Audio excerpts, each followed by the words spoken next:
कभी कभी ऐसा लगता है कि ब्रेकआउट आ गया, लेकिन वो ब्रेकआउट होता नहीं है, ठीक है। कभी कभी वो फॉल्स ब्रेकआउट होता है। फेडरल बैंक में सुबह से न्यूज़ आ रहे थे कि कोटक बैंक जो है वो फेडरल बैंक के अंदर स्टेक लेने वाला है, और इस चक्कर में फेडरल बैंक जो भी है उसको आज हाई मरवा दिया 129.70 का। वैसे देखा जाए तो चार्ट के ऊपर भी बहुत अच्छा सा एक दिख रहा है लेवल कि 2000 तकरीबन 17 के आजू बाजू का लेवल जो था उसको उसने वापस एक बार टच कर दिया, राइट। ट्रेंड लाइन अगर देखा है तो ट्रेंड लाइन के भी एक सपोर्ट पे खड़ा है। पर अब मज़ा और इंटरेस्टिंग चीज़ क्या है पता है, सुबह सुबह में न्यूज़ फैलाए गए, शेयर को वहीं पर एक बार आप देखो टच करवाया गया, वहीं से शेयर देखा जाए तो वापस नीचे घुस गया, ठीक है। इसीलिए हम लोग हमेशा बोलते हैं कि जब तक मंथली क्लोजिंग ना मिले तब तक मस्ती करने की नहीं। शेयर थोड़ा महंगा मिलेगा तो चलेगा, पर अगर एंट्री गलत ले ली तो फिर पैसा डूबेगा। डुबाना है नहीं ना। तो यहाँ पर आप देखो दोपहर होते होते न्यूज़ आ गए कि अब कोटक बैंक जो भी है वो फेडरल बैंक में स्टेक लेगा। ये एक स्पेक्यूलेशन है। क्या है? स्पेक्यूलेटिव न्यूज़ है। ऐसा क्लैरिफिकेशन फेडरल बैंक वालों ने खुद दिया। बाकी अब देखा जाए तो एक तरह से ऐसा नहीं है कि यहाँ ब्रेकआउट नहीं बनता था, पर ऐसे ब्रेकआउट में कभी भी ज़िंदगी में मत फंसना। हाँ, अगर आपको लेना ही था तो यहाँ पर जहाँ पर ये मूविंग एवरेज थी और जहाँ पर ट्रेंड लाइन का सपोर्ट भी बनता था, अगर आप यहाँ पर एंटर हो जाते तो शायद यहाँ पर ये एक बार के लिए मैं आपको बोलता आप एग्जिट हो जाओ, जब तक कि ये 128.20 का क्लोजिंग नहीं दे, एटलीस्ट वीकली क्लोजिंग, ठीक है। एटलीस्ट क्या है, वीकली क्लोजिंग तो हमको चाहिए ही चाहिए, तभी जाके इसके अंदर एक अच्छा खासा का मूव आएगा। तो फ्रेंड्स, काफ़ी बार होता है, पता है क्या होता है, जो इंडिया पाकिस्तान के मैच में देखते हैं ना, धोखा धोखा धोखा धोखा, तो ये भी फॉल्स ब्रेकआउट का क्या है, धोखा। फंसना मत, जब तक ये 128.20 के ऊपर वीकली में एटलीस्ट ना पहुँचे तब तक हमें इसमें एंट्री लेनी नहीं है। फंडामेंटल्स जो भी फेडरल बैंक के है वो फंडामेंटल्स के ऊपर भी हम एक बार देख ही लेते हैं। वैसे देखा जाए तो स्टॉक जो भी है वो एक रीजनेबल पी पे है, 11.6 के पी पे, पर आरओसी में भी कहाँ मज़ा है। देखो रिटर्न ऑन कैपिटल एम्प्लॉयड खाली 5% है, बुक वैल्यू अच्छा है, तो बुक वैल्यू के हिसाब से देखा जाए तो yes we can think about it कि बुक वैल्यू के हिसाब से उसके ऊपर हम एक नज़र मार सकते हैं, ठीक है। पी रेशियो देखा जाए तो एक टाइम पे फेडरल बैंक का पी रेशियो जो होता था वो 24.7 है, जिसके मुकाबले अभी फेडरल बैंक का पी रेशियो जो चल रहा है 11 है। तो यहाँ से डबल हो सकता है, सब्जेक्ट टू कंडीशन के बाकी सब कुछ ठीक ठाक चले।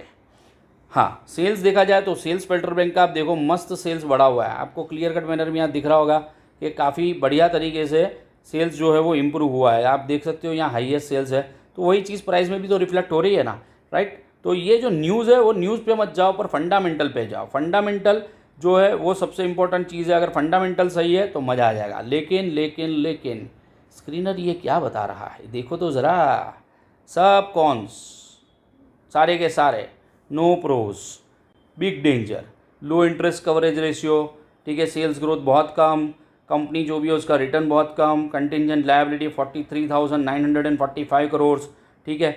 फिर company might be capitalising the interest cost, company अपना इंटरेस्ट कॉस्ट उसको कैपिटलाइज कर रही है, मतलब प्रॉफिट एंड लॉस अकाउंट में नहीं ला रही है। इसके ऊपर भी मैं एक वीडियो बना दूंगा कि कंपनियां कैसे चीटिंग करती है। तो इसके बाद का वीडियो परसों में जो पोस्ट करूंगा ना, वो इस पर करूंगा कि कंपनी किस तरह से चीटिंग करती है, राइट।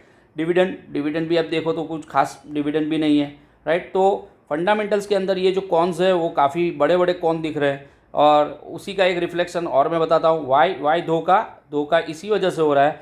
यहाँ पर भी आप देखो सेल्स में कोई ऐसा खास फर्क नहीं आया। यहाँ पर आप देखो 3686 का सेल्स है जो कंपनी पहले भी करती थी, मतलब उसके नज़दीक ही सेल्स चल रहा है, ऐसा कोई खास बढ़ोतरी सेल्स में हुआ नहीं है। अनडाउटेबली जो मार्जिन है वो मार्जिन फाइनेंशियल प्रॉफिट के जो है वो सुधरे हैं, वो एक हमारे लिए पॉजिटिव है। प्रॉफिट बिफोर टैक्स जो है वो अच्छा खासा हुआ है, क्योंकि अदर इनकम जो है वो अदर इनकम भी अच्छा खासा बढ़ा हुआ है, तो ये चीज़ जो है वो अच्छी है। और इसी वजह से नेट प्रॉफिट भी हाईएस्ट चल रहा है, और नेट प्रॉफिट हाईएस्ट होने की वजह से ये कंपनी एक बार फिर से उसके हाईएस्ट प्राइस को भी टच करने की कोशिश कर रही है, ठीक है। अब यहाँ पर आप देखो तो रेवेन्यू वाइज कंपनी ने बहुत अच्छा काम किया हुआ है। क्वार्टर ऑन क्वार्टर बेसिस पे मैंने आपको दिखा था, ईयर ऑन ईयर बेसिस पे, जैसे आपको मैंने बताया कि ईयर ऑन ईयर बेसिस पे कंपनी का जो सेल्स है वो आप देखो 4052 से बढ़ के कितना हो चुका है, 14382, राइट। तो ऑब्वियस है कि कंपनी जो भी है वो काफ़ी तगड़े तरीके से आगे बढ़ रही है। कंपनी का फाइनेंसिंग प्रॉफिट जो भी है वो 664, कंपनी का प्रॉफिट बिफोर टैक्स है वो 2646, सब हाईएस्ट चल रहा है। नेट प्रॉफिट जो भी है कंपनी का वो भी हाईएस्ट चल रहा है। तो यही चीज़ें जो है वो फेडरल बैंक को अभी पुशअप दे रही है, आगे बढ़ा रही है, राइट। साथ साथ में बोरोइंग्स के ऊपर ध्यान दें तो बोरोइंग्स भी बढ़ा हुआ है, पर ठीक है, ये जो कंपनी है वो बैंकिंग कंपनी है, तो उसमें जो भी डिपॉजिट्स वगैरह आएगा तो वो बोरोइंग में दिखेगा, तो उसके ऊपर हमें ज़्यादा ध्यान देने की ज़रूरत नहीं है, राइट। तो यहाँ पर फ्रेंड्स FII जो है वो भी एक अच्छा खासा स्टैक रखता है। प्रमोटर्स का स्टैक जो भी है वो कम है, लेकिन FII 26% जितना स्टैक लेके बैठी हुई है, DII 42% जितना स्टैक लेके बैठी हुई है, और बाकी का जो स्टैक है वो पब्लिक के पास है, राइट। FII का स्टैक आप देखोगे तो पहले के मुकाबले वैसे घटा है। 2019 में ये स्टैक जो था वो 34 था, जो अभी घट के 26 हुआ है, ठीक है। और उसके मुकाबले DII ने जो है अपना वो स्टैक बढ़ाया है, ठीक है। अब अगर समराइज़ करूँ मैं इस पूरी चीज़ को, तो ऐसा है कि सेल्स वगैरह जो है वो ऑब्वियस है कि पहले के मुकाबले काफ़ी सुधरा है, और इसी वजह से प्रॉफिट भी सुधरा है, और इसी का रिफ्लेक्शन आपको प्राइस में दिख रहा है। पर न्यूज़ पे मत जाना कि कोटक इसे लेने वाला है या एक्वायर करने वाला है इसलिए शेयर बढ़ रहा है, और ऐसे न्यूज़ के बेसिस पे इसमें फंसना भी मत। और अभी भी हमको अगर इसमें बाइंग करनी है तो मैं आपको अभी भी कहूँगा कि 128.50, ठीक है, इस क्लोजिंग का इंतज़ार करेंगे, और एटलीस्ट कुछ नहीं तो ये वीकली क्लोजिंग हमको एक बार दे और विथ वॉल्यूम दे, ठीक है, फिर इसके अंदर एंट्री करना हमारे लिए ज़्यादा बेहतर है। जो 80 पे एंटर हो चुका है उनको मैं सलाह दूंगा कि होल्ड करें, ठीक है, सोल्ड ना करें। और जिसको नई एंट्री लेनी है वो 128.50 के ऊपर वीकली क्लोजिंग पे ले सकता है ट्रैकिंग क्वांटिटी, और एक बार अगर ये मंथली क्लोजिंग भी वहाँ पर दे देता है तो आप और क्वांटिटी उठा सकते हो। तो फ्रेंड्स ये पूरा एक समरी था हमारा कोटक रादर फेडरल बैंक के ऊपर। आपको इन्फॉर्मेशन कैसी लगी ये ज़रूर बताइएगा। आपको अगर कुछ पूछना हो तो आप मुझे कॉल भी कर सकते हो पर्सनली, 9898754219 ये मेरा नंबर है, ठीक है। कॉल करने से पहले आप मुझे एक व्हाट्सअप कर दीजिएगा, क्योंकि मैं थोड़ा मार्केट के अंदर बिजी रहता हूं, तो अगर आपका एक व्हाट्सअप आ जाएगा तो मैं चेक करके सामने से आपको कॉल बैक कर दूंगा। Thank you for watching this channel. आप ऐसे ही वीडियो और जानकारी के लिए हमारी चैनल को सब्सक्राइब कीजिए, बेल आइकॉन दबा के नोटिफिकेशन ऑन कीजिए, ताकि आपको टाइमली बेसिस पे सारी इन्फॉर्मेशन मिलती रहे। Thank you very much.